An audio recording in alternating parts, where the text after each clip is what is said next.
Hey there, Andrew here with South Appalachian weather with a briefing for now July 2nd.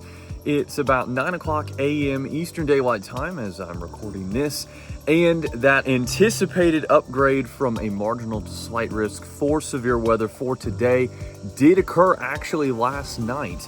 So we are looking at, once again, basically, I've heard the phrase before, rinse, repeat, pretty much what we're expecting today in comparison to yesterday as far as that risk of severe thunderstorms, including for gusty winds, damaging winds even, and the possibility of some hail. And I neglected to mention it yesterday, but any of these storms that remain mainly stationary will bring that possibility of some flooding and flash flooding in some isolated areas, including like what we saw yesterday with Blairsville. In fact, we had quite a bit of severe weather across our region yesterday. Severe thunderstorm warnings in parts of Gilmer, Fannin, Union, Towns. In fact, actually every single one of the counties was under part of a severe thunderstorm warning at one point or another, I believe, other than Polk, although don't quote me on that. Point being, we've had some severe thunderstorms popping up across our region due to this oppressive heat that we continue to see today, due to these dew points that are so muggy. In fact, we had dew points last night, late last night, in coming in from Andrews and Ellijay, over 70 degrees, and that was near midnight actually when I looked at that. That said, we've had a even higher in the near vicinity of our region.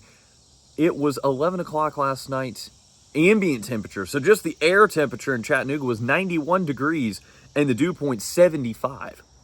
So again, we've got this incredibly moist, humid, and hot air mass, and all of that is fuel for thunderstorms. But we have, of course, the extra kick, that elevated heat source initiation system that we've been talking about that will continue today. Brasstown Ball triggered that thunderstorm that developed over Blairsville and was producing the hail, producing the wind, producing that flash flooding yesterday. We saw some popping up off of other of our mountain peaks.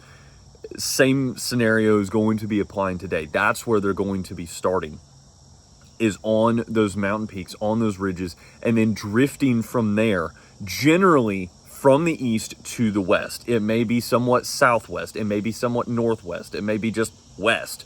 They may be generally stationary, but the overall motion is going to be from west or from east to west as we head through the afternoon and evening hours. Now, of course, we're inching our way closer to the 4th of July weekend, which around here means a lot of rodeos. In fact, there's one, I believe, in Hayesville tonight. There's some others that are going to be occurring over the next few days on Friday night, Saturday night, I believe even Sunday night, different ones in Hiawassee, over around Ducktown, all across our region. We've got these outdoor events.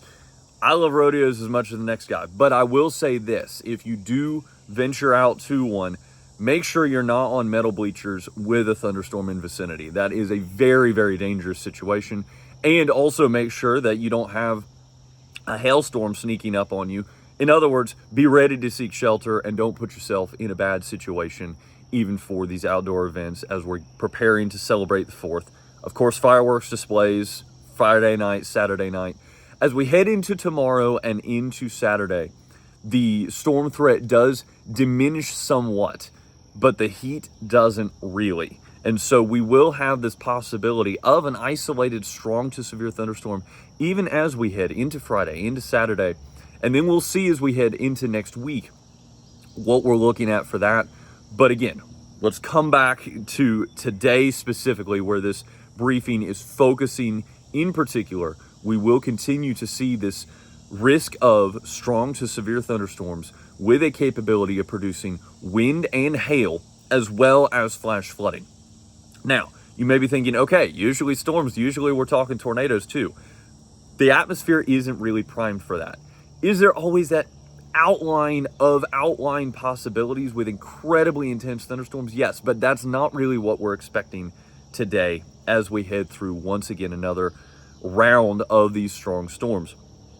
The atmosphere is more primed for this hail and wind risk. So just bear that in mind. Again, make sure you've got ways to receive warnings. If you're going to be on the fringes of cell service, either working today or out on the water or anything else, make sure you've got backup methods, be it NOAA Weather Radio or someone else with a different cell phone provider, something like that. Make sure you've got ways to get this weather information and be alerted if something does pop up. I will mention this as well. If you're using the Brasstown Bald weather radio transmitter, I mentioned this in a comment yesterday on the video. If you're using the Brasstown Bald weather radio transmitter, check up on it frequently. It's been having some intermittent issues as we've headed through the last couple of days with the audio feed not working properly. I was actually in contact with the Weather Service office in Atlanta that maintains and operates that transmitter, and I believe they are working on it.